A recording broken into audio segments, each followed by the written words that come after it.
Team Jesus PH. One of the most famous Bible verses today is Jeremiah 29:11. It's another verse na makikita natin sa maraming bookmarks, maraming mga notebooks, even sa jeep, sa mga t-shirts.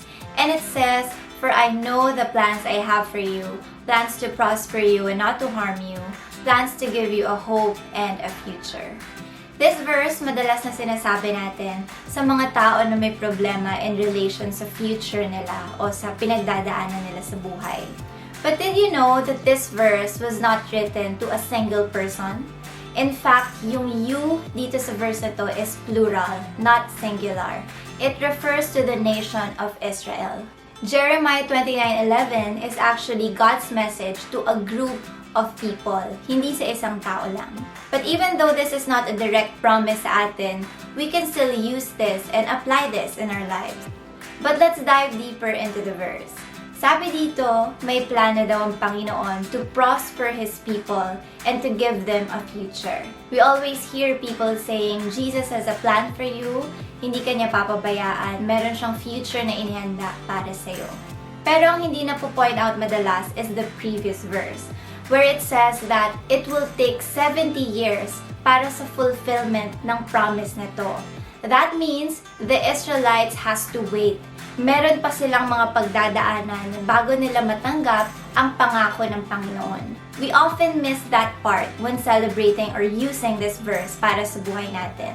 Nakafocus tayo sa future, sa magandang plano ng Panginoon, and then we forget that sometimes or most of the time, we need to wait.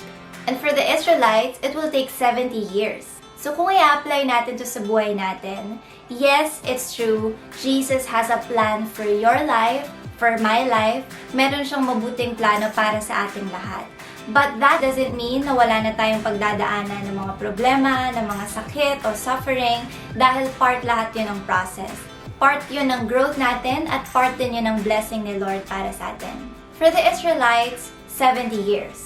How about in our lives? 1 year, 2 years, 10 years, 50 years? Are we willing to wait for the promise of Jesus to be fulfilled in our lives? Or are we just in for the good part? Gusto ba natin agad na? Gusto natin yung madali? O gusto natin yung the best na plano from the Lord?